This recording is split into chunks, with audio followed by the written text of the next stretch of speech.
Have you downloaded your free copy of the Biblio Lifestyle 2023 Spring Reading Guide? It's a free downloadable PDF guide that shares some of the best new books of the season, along with a list of fun things to do, spring-themed recipes, and tips to help improve your reading life. So visit springreadingguide.com to download your free copy of the 2023 Spring Reading Guide. That's springreadingguide.com for your free copy of the 2023 Spring Reading Guide. Now, onto the episode.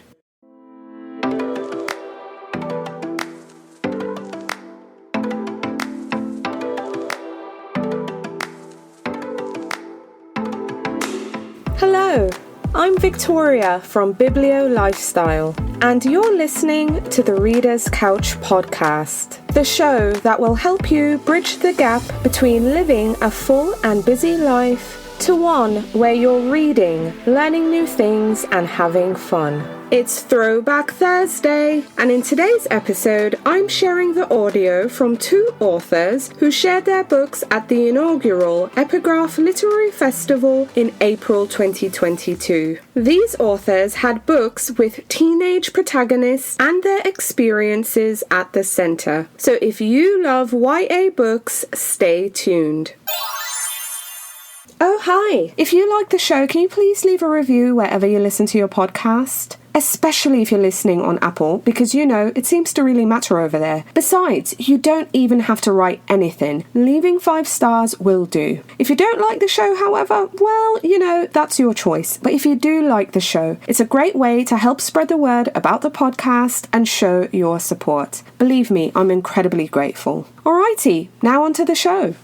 Well, hello there, and welcome to another episode of the Reader's Couch podcast. It's Throwback Thursday, and in today's episode, I'm sharing the audio from two authors who shared their books at the inaugural Epigraph Literary Festival in April 2022. These two authors had books with teenage protagonists and their experiences at the center. So, if you love reading YA books, then this episode is just for you. But before we get started, I want to invite you to join us at our next virtual festival from Thursday, April 27th through to Saturday, April 29th. Our 3-day bookish celebration will have an amazing author lineup, some great speakers, and fun sessions. So visit epigraphlitfest.com to register. Again, that's epigraphlitfest.com to register, and I hope to see you there.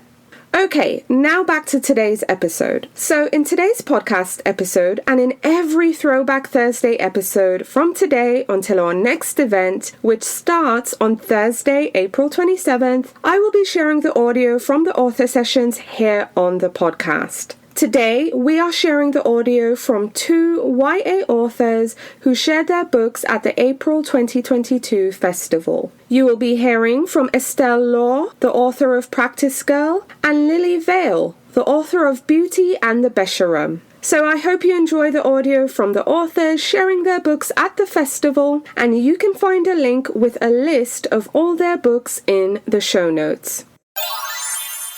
First, I'd like to introduce you to Estelle Laure, the author of the novel Practice Girl. Hi, my name's Estelle Laure, and I am the author of Practice Girl, coming out this May. Thank you so much for having me here and for letting me tell you a little bit about Practice Girl. This is a story of Jo, who has had some relationships with some of the boys on the wrestling team that she manages. She thinks they're relationships, and one night she finds out that she is only considered by them to be a practice girl, which is a label that some girls are given when they are considered not good enough to bring home to mom, but are certainly good enough to have sex with and practice getting good at sex with. So of course, Jo is completely devastated by this news, and she has to go then and start to figure out who she is, how she interacts with her own sexuality, whether it's possible to be a romantic and be a sexual person as well, and where all the boundaries are within that, and how to be healthy within her relationships when there have been all of these patterns and she's now been labeled this way. So as a high school teacher myself, I've certainly been asked some difficult questions, and this was my attempt to answer them. And also to really explore in a sex-positive way that acknowledges that some teenagers do actually have sex, and to acknowledge that journey and how difficult and treacherous it can be. And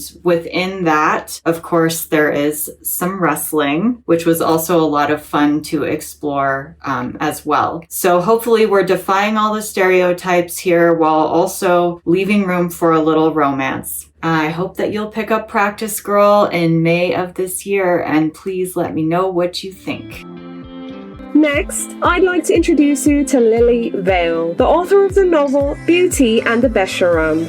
Hi, I'm Lillie Vale, and I'm talking to you from Indiana. I am so excited to be able to talk more about my forthcoming novel, Beauty and the Besharam, a YA rom-com which is Beauty and the Beast inspired, and it's academic rivals to lovers. The main character in my YA rom-com, Kavya, believes herself difficult to like, but certainly difficult to love. She goes a lot further than I would ever dare myself, which is a big reason why she was so fun to write. Outside of her family, other people are very quick to put labels on her, to put her in a box. They call her words like bossy, audacious, bold, ambitious, mouthy, words which are used pretty pejoratively. And overall, what they call her is Besharam, which is the Hindi word meaning shameless. And even though other people are very quick to call her these names, Kavya never lets it stop her from being exactly who she is and speaking up and speaking her mind when she wants to, or when she needs to. And that is a reason why she is so worthy of admiration, respect, and understanding. She never makes herself smaller to make somebody else feel big. She never diminishes herself for the sake of somebody else to look better than her. A lot of us from childhood,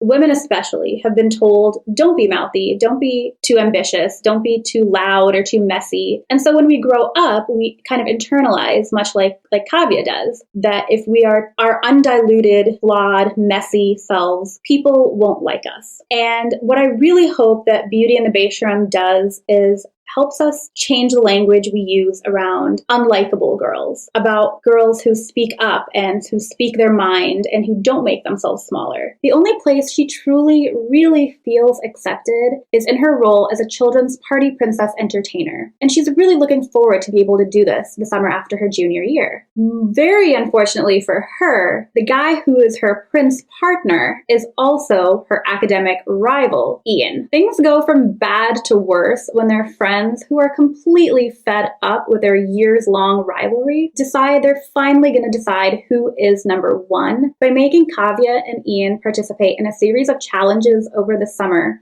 to determine which one of them is actually the best rival. But as the competition heats up, so too does the romantic tension, revealing pent-up feelings and a romance that Kavya never saw coming. She really has to determine whether romance can ever truly win over rivalry. There is absolutely no way that she's going to lose her heart. A few tropes, themes, and just other behind-the-scenes peeks at the book that you might not find on the jacket are: it is grumpy and sunshine. Kavya is a little bit prickly, a little bit curmudgeonly, and she is convinced that she is in this rivalry of epic proportions with Ian. And Ian is happy to let her think that because he, unbeknownst to her, is using the rivalry as courtship. And I kind of joke that I copyrighted Rivalmance. I didn't really, but Rivalmance is like the perfect way to describe this book.